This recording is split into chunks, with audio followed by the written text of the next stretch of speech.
প্রিয় বন্ধুরা, আজকে আমরা জন কিটসের খুব সুন্দর একটা কবিতা নিয়ে আলোচনা করতে যাচ্ছি। কবিতাটার নাম হচ্ছে to autumn. To autumn by John Keats, stanza 1। Stanza 1-এ দেখুন পড়ছি, season of mist and mellow ফ্রুটফুলনেস। এই ঋতুটা অর্থাৎ অটাম হচ্ছে মিস্টের সিজন। মিস্ট আমরা জানি কুয়াশা, তাহলে হচ্ছে এটা অটামকে বলছে তুমি কুয়াশার সিজন। আমরা জানি এটাতে অ্যাড্রেসিং, ওদের কিন্তু একটা অ্যাড্রেসিং থাকে, কোনো একটা নেচার অবজেক্ট বা কোনো একটা অ্যাবস্ট্রাক্ট আইডিয়া, এগুলোকে অ্যাড্রেসিং করা থাকে, বা কোনো পার্সন ডেড অর অ্যাবসেন্ট, এরকম পার্সনকে কিন্তু অ্যাড্রেসিং করে ওটা লেখা হয়। তাহলে এখানেও টু অটাম অর্থাৎ অটামকে উদ্দেশ্য করে লিখছে, আমাদের কবি লিখছেন। তাহলে বলছে যে seasons of mist and mellow ফ্রুটফুলনেস, মানে তুমি হচ্ছ, অটামকে বলছে তুমি হচ্ছ। এখানে আরেকটা জিনিস খেয়াল রাখার বিষয়, সেটা হচ্ছে যখন কবিতাগুলো আমরা এই টাইপের কবিতা দেখি, কবিতাগুলোতে এই অটাম বা নেচার অবজেক্টকে কিন্তু পার্সনিফাই করা আছে। অর্থাৎ আমরা নেচারকে ধরছি বা এই অটামকে ধরছি, অটাম একটা প্রকৃতির একটা অঙ্গ এবং প্রকৃতি হচ্ছে আমাদের পার্সনের মতো অ্যাক্ট করছে, যার জন্য বলছি আমরা পার্সনিফাই করা। তাহলে বলছে, তাহলে অটামকে কি বলছে, you are season of mist and mellow fruitfulness. আমাদের লাইনটা এভাবে পড়লে বুঝতে সুবিধা হবে। অর্থাৎ তুমি কুয়াশার ঋতু এবং মেলো ফ্রুটফুলনেস। মেলো মানে হচ্ছে রাইপ, রাইপ মানে হচ্ছে যেটা ভালো করে পেকে গেছে এরকম।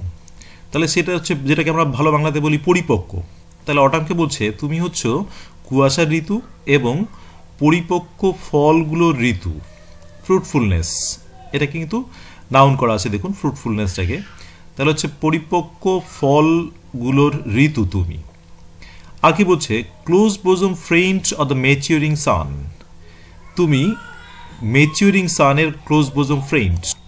মানে ক্লোজ বোজম ফ্রেন্ড মানে ক্লোজ মানে জানি আমরা খুব কাছাকাছি প্রাণের বন্ধু, বোজম ফ্রেন্ড মানেও তাই, খুব পেন ফ্রেন্ড। তাহলে কার পেন ফ্রেন্ড? তুমি হচ্ছে ম্যাচিউরিং সানের পেন ফ্রেন্ড। ম্যাচিউরিং সান বলতে যে সানটা পাকতে সাহায্য করে কাদেরকে?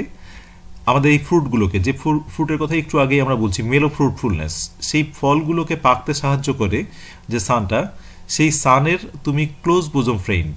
অর্থাৎ এত খুব সুন্দর বন্ধু যে তুমি ওর সঙ্গে, সানের সঙ্গে বুদ্ধি করি চলো, সানের সঙ্গে হচ্ছে প্ল্যান করি, সব কিছু করো, যার জন্য বলছি কিন্তু ক্লোজ বোজম ফ্রেন্ড। সব কিছু সানের সঙ্গে আলোচনা করেই করো। আবার পরের লাইনটা দেখলেই আমাদের ক্লিয়ার হয়ে যাবে। তাহলে কিন্তু দুটো লাইন আমরা এখানে পাচ্ছি। তাহলে season of mist and mellow ফ্রুটফুলনেস এটা বলছে অটামকে, এবং ক্লোজ বোজম ফ্রেন্ড অফ দ্য ম্যাচিউরিং সান। এই ক্লোজ বোজম ফ্রেন্ড কিন্তু অটাম এবং ম্যাচিউরিং সানের ক্লোজ বোজম ফ্রেন্ড হচ্ছে অটাম। আমাদের কিন্তু এটা খেয়াল রাখতে হবে। এগুলো থেকে কিন্তু মাল্টিপল চয়েস আমরা এক্সপেক্ট করতে পারি। এবার ম্যাচিউরিং সানের সঙ্গে কি করছে? কনস্পেয়ারিং উইথ হিম। তুমি ম্যাচিউরিং সানের সঙ্গে কনস্পেয়ার করো, অর্থাৎ তুমি ষড়যন্ত্র করো। তাহলে আমরা দুজনকে পাচ্ছি, একটা সান ষড়যন্ত্র করছে, অটামের সঙ্গে ষড়যন্ত্র করছে উইথ হিম। তাহলে অটাম সানের সঙ্গে ষড়যন্ত্র করছে। সান এখানে কিন্তু হিম বলতে হচ্ছে সূর্যকে বোঝাচ্ছে। তাহলে সূর্যের সঙ্গে ষড়যন্ত্র করো, কি করার জন্য? How to load and bless with fruit the vines that round the thatch eaves run. এ বলছে ষড়যন্ত্রের কি করতে করো?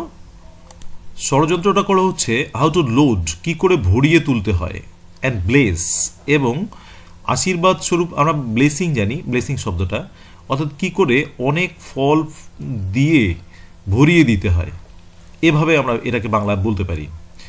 উইথ ফ্রুটস দ্য ভাইন্স, সেই ভাইন্সগুলোকে, অর্থাৎ আঙ্গুর ক্ষেতের যে আঙ্গুরগুলোর বাগানটা থাকে এবং আঙ্গুরের মাচাগুলো থাকে, আমরা একটু পরেই পাচ্ছি সেটা, সেই ভাইনগুলো দিয়ে ভর্তি করে দাও, অর্থাৎ আঙ্গুরগুলোকে, গ্রেপসগুলোকে ভর্তি করে দাও।